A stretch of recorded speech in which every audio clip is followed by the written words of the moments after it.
My name is Porter Knight, and I'm a resident of the town of Bristol.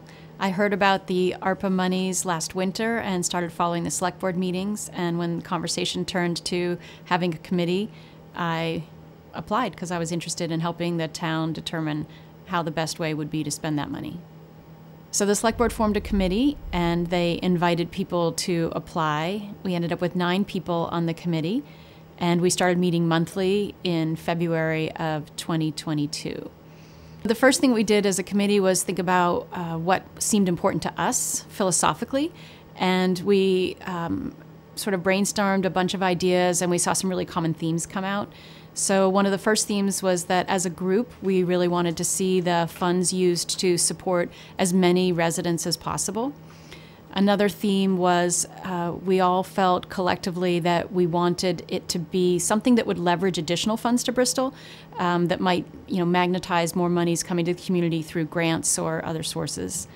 And last but certainly not least, we wanted, for the most part, to see that money spent in ways that would be an investment in our future and not create a need for future revenue or an ongoing expense. So with those themes in mind, we kind of set them aside, and then we went out to hear from the community. And the bulk of our work was spent all through March, April, May, and then especially June, July, and August into September, reaching out to community members. The first thing we did is conduct focus groups. So we conceived of 4 focus groups. The first was town employees. We wanted to hear what employees thought. The second was people who worked with youth and schools in the community. The third was with people who work in nonprofits that serve the Bristol community. And last but certainly not least, business people in the community. And so we reached out to a couple of dozen folks in each of those categories and invited them to come to a focus group. So we had 4 separate focus groups for each of those sort of cohort groups. And at the focus group, we explained a little bit about what the ARPA money was and where it was coming from. And then we just asked them what they felt were the biggest needs in the community and how they felt a windfall like this might best be spent to support our residents. And I think that the most surprising takeaway from the focus groups for all of us on the committee was that even though these 4 different cohorts had different perspective and were serving our community in different ways, they all coalesced almost immediately around 3 big topics. Far and away, every single group said housing is our biggest problem. Second, very, very close second, childcare is our biggest problem. And third, a little bit of a distant third, transportation was an option, is a concern. And we were really, really surprised that they all, coming from different places, had that. And we heard stories like, the nonprofits saying, well, we want to support victims of domestic violence, or we want to support people struggling with addiction, but we can't do that if we can't attract employees. And we can't attract employees not because we don't have enough money to pay them, but because they can't find housing or childcare in the community. We heard from town employees who say that they've been working for the town for a couple of years, and they and their partner want to move to Bristol, but they can't find housing, and they have delayed starting a family because they are afraid they won't be able to get childcare. We heard from schools saying that that's also a biggest need that they're seeing, both from an employment standpoint and also from children and families. So this was really, really, I would say kind of a thunderstrike for us. And it left us feeling a little bit concerned because $1.1 million in Bristol sounds like a lot of money, but you can't solve housing and childcare with that amount of money. So we tucked this into, our pockets to consider, and then we went to talk to citizens more broadly. So after doing these 4 focus groups, we spent the next several months through the summer trying to get as many ideas from citizens as possible. And so we wanted to create ways for people to tell us their thoughts in whatever felt comfortable to them with different demographics. So we stood at music festivals. Of course, Bristol has terrific music on Monday nights and on Wednesday nights all summer. So we stood there with postcards, and people could either talk to us and we would just write down their thoughts, or they could take a postcard and fill it out, and we would give them a stamp if they wanted one. We also had postcards at the town office and at the library, so people could fill them out. We had a link on the town website where people could fill it out electronically, and there was a QR code on the postcard as well. So there were lots of different ways for people to get in touch with us and share their ideas. And we had some ideas that were very well thought out, full proposals with financial considerations included from different organizations, entities, or individuals. And then we had just ideas or hopes or dreams from different individuals as well. And all of that was fine. And it was a huge range. And all told, with those efforts standing at the dump and at the grocery store, we had a spaghetti supper at the elementary school to invite people to share their thoughts. All of these efforts yielded collectively about 500 ideas. And some of them were pretty off the wall. A lot of them were redundant. Many of them fell into the themes of housing, childcare, and transportation. So then we had a huge list of ideas. So we had these sort of, tons of ideas. We had these themes, and then we had these principles. And we sat down last fall and sort of went through all of the ideas and considered them in light of the themes and the principles. And we're very lucky here in Bristol that we have a Bristol resident, Jessica Teets, who's a professor at Middlebury College. And she was running a course on methodology with students. And so they did data entry for us with our 500 ideas, and were able to code and sort them into the various categories and themes so that we could see sort of how it all fell out. Through that, we were able to, as a committee, sort of coalesce around about 45 ideas that seemed to hold real promise for us. And so we reached out and got some more information on some of them, and then sifted and sorted again and ended up with a list of about 20 solid ideas. And we think that it's possible that the Select Board may be able to fund all 20 of these ideas with $1.1 million. But we don't have detailed cost estimates for all of them. And so we wanted to go back to the community and say, hey, here are our 20 best thoughts. These are the recommendations we're going to make to the Select Board. Rank them.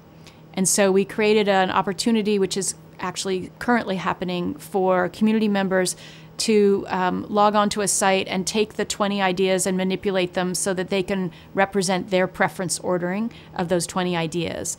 And then Jessica's group, again, will produce that for us so that we'll be able to, as a committee, evaluate that and let that inform our recommendations to the Select Board. So what we'll be able to say to the Select Board is, here's 20 ideas that we hope you'll fund. We want you to start at the top where we have the strongest preferences and work to the bottom. If you can leverage additional funding through grant sources, please do, so that we can move more of our $1.1 million and hopefully fund all of these. So our plan is to make that set of recommendations to the Select Board after town meeting. At town meeting, we'll have a preference ranking game for people to participate in if they choose to, so we'll sort of include that as well. And then after we've given our recommendations to the Select Board, we're going to meet a couple more times just to talk about all the other ideas. So we're giving all of the ideas to the Select Board. They'll get the 20 ranked, the next 25 or so that was our sort of, that had made the original first list, and then they'll get all of the data as well. And what we hope is that the Select Board will create sort of like a town wish list, so that if grant money's available, or if a Boy Scout's doing an Eagle project, or somebody says, I want to volunteer, they can say, here's some great ideas. Can you make anything happen here? And also that the Select Board will keep this in mind, moving forward, to understand that these are ideas that have come from the community that represent opportunity. In our final meetings after we make our Select Board recommendations, one of the things we're going to be doing is identifying of those ideas which ones might better be handled or well be handled by organizations that already exist in the community. So different agencies, organizations, or entities will be getting sort of a little pitch from us saying, like, here's a great idea supported by the community. Good luck. So we'll be putting all those forward. So I think the key to the engagement that we got really has to do with the fact that the select board created this committee. The committee is made up of a really diverse group of folks, and it's been an amazing committee. So all 9 of those people have been involved, and they all have perspectives, and everybody contributed to it. So the idea of soliciting ideas from standing at the dump and Shaw's and music festivals and taking people's suggestions, pen and paper, to handing out postcards, to having postcards at central locations in town, to having it on our website, to having QR codes. We were trying to reach every single demographic in the community. So maybe you don't go to music festivals, but you might go to the grocery store. Maybe you're not going to stand around and talk to somebody at the dump, but you'll take a picture of a QR code. And so there's a lot of different people in our community, and we wanted them all to feel like they had an opportunity. And of course, we used Front Porch Forum as well. So, we tried to get out there as much as we could. There's something else I want to say on that. You'll have to edit out the so hang on a minute. What was I going to say? Oh. One of the things that we did while we were talking to people and encouraging their ideas is invited them to, suspend the we can'ts. And a lot of people said, well, what is the ARPA money for? And we said, well, it does have some restrictions on it, but we want you to tell us what you think Bristol needs. And so we cast a really broad net in inviting people to consider what would make this community better. And we started with the premise that this is already an amazing community. So what would make it even better? What's missing? What are the needs that are there? So the committee has 9 people. 3 of them were appointed from other boards. So we have a representative from the, all right, hang on.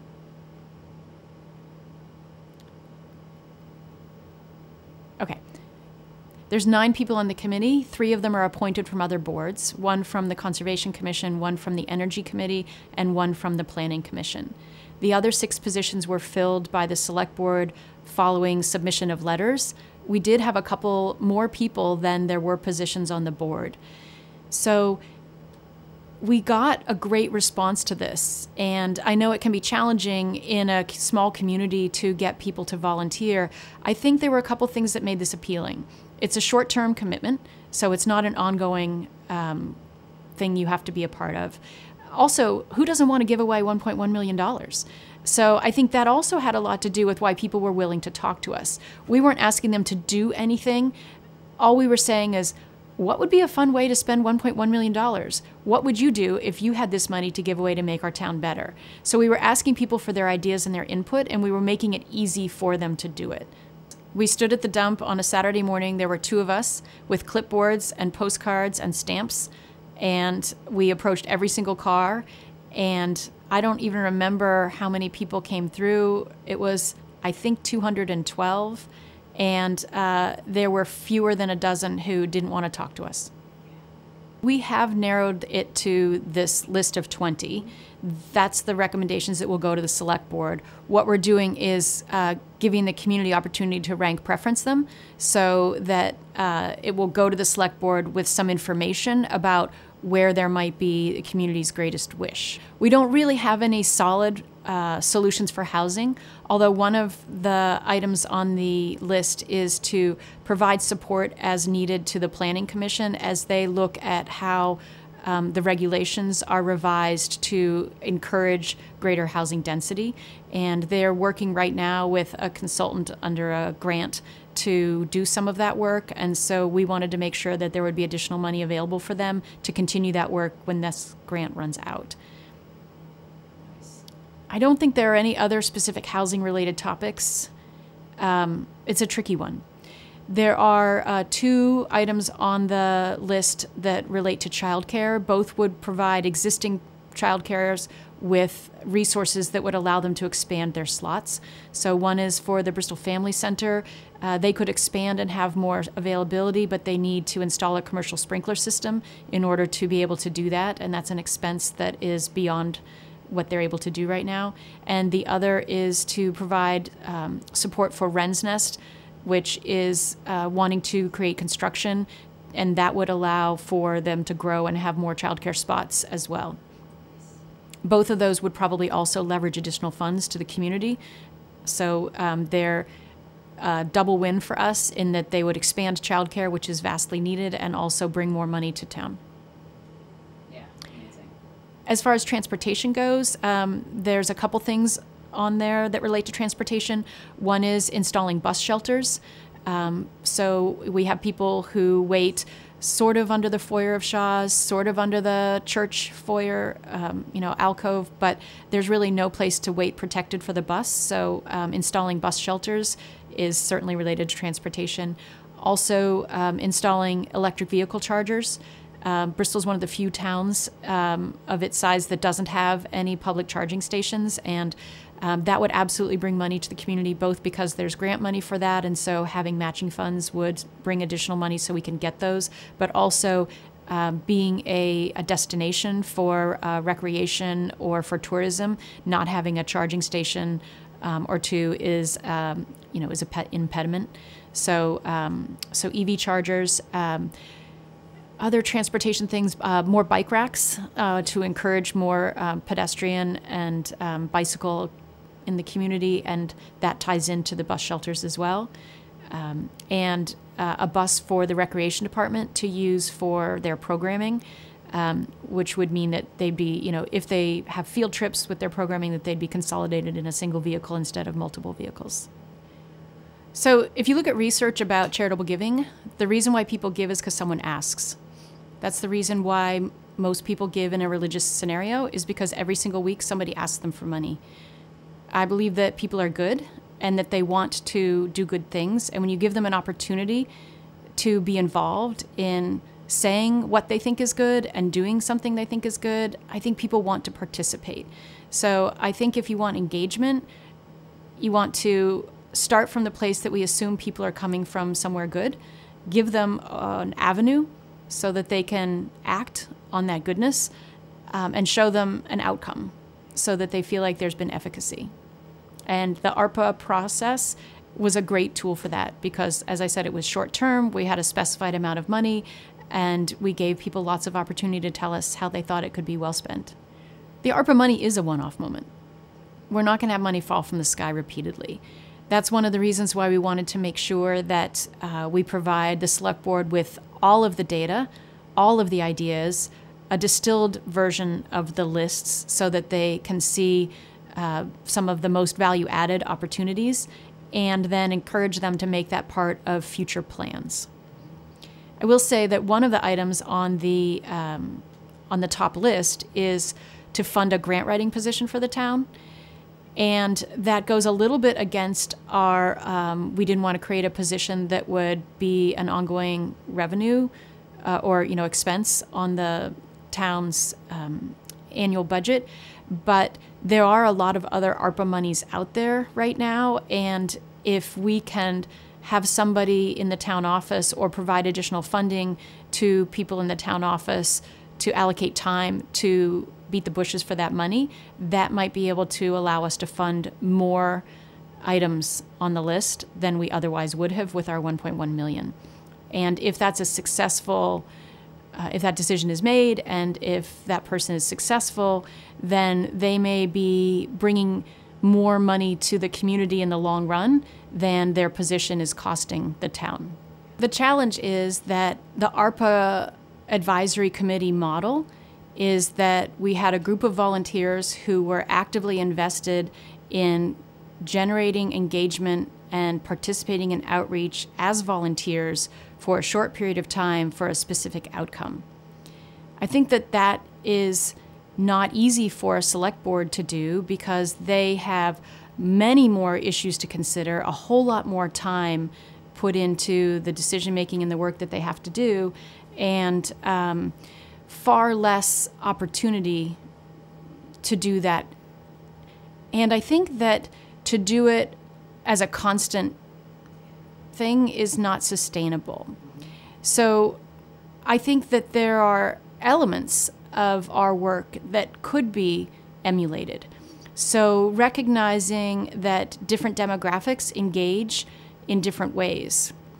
So the select boards typically, they publish their agendas on Front Porch Forum, and they post them around town, and they're on the website.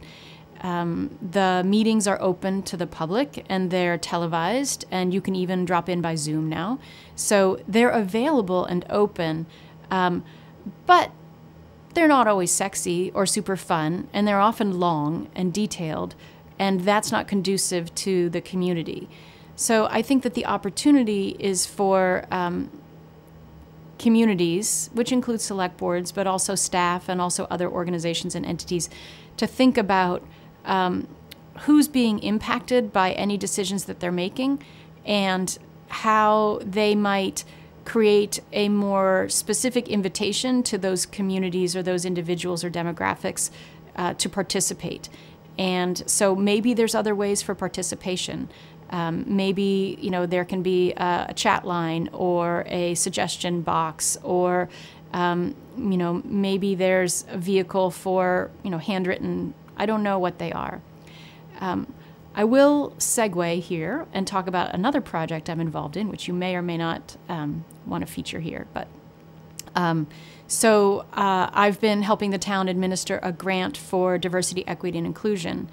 And one of the things that will be coming out of that grant work this year is a sustainability plan for the select board moving forward to try to continue to grow the community's inclusion and equity and diversity opportunities, and engagement of community members from all different backgrounds is likely to be part of that. So perhaps there's an opportunity in the future for the town to have a committee based on diversity, equity, inclusion, or focused on equity and engagement that is dedicated to growing involvement, making the community more welcoming, and feeling like a place where everybody's voice is heard. Most of the ideas that came through were tangible ideas, but general in nature. And that's partly the function of the way we asked the question. So we did not, like some towns did, create a proposal format where somebody could submit a fully fleshed out idea with budget and timelines and measurable outcomes and deliverables. We asked people what they thought. And so our ideas or the suggestions we received tended towards the general. Like general what? Give me some generals. Like general, like... More housing, more childcare. More trails. So we didn't get an idea that said buy large single-family homes which are occupied by an elderly resident and turn it into a condo duplex with accessible living on the first floor and an apartment on the second floor.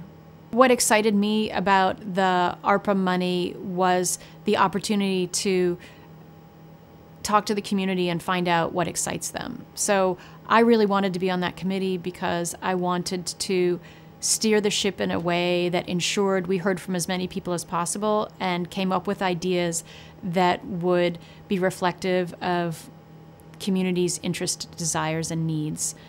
I didn't have any specific ideas about how the money should be spent. I didn't submit ideas to speak of except on behalf of people who asked me to put something in because they didn't know how or didn't feel confident in that process. But I was enormously, it was great to see the way the ideas came in and to see people's enthusiasm in embracing the idea. It's a fun project to dream, what would you do with $1 million? The select board's been great. I've met with them a couple of times over the year to answer any questions that they have and let them know about our process. Also, Ian Albinson, one select board member, has attended most of our meetings, and Val Capels, the administrator, comes to all the meetings as well. So the select board has 2 other conduits to be in touch with what we're doing. And because we've tried hard to keep the community apprised of our process, as select board members and members of the community, they're seeing that as well. But they've been good about not spending the money until they get our recommendations, and they've assured us repeatedly that they will take our considerations into account. So we certainly hope that they will only spend the money on the things that we recommend.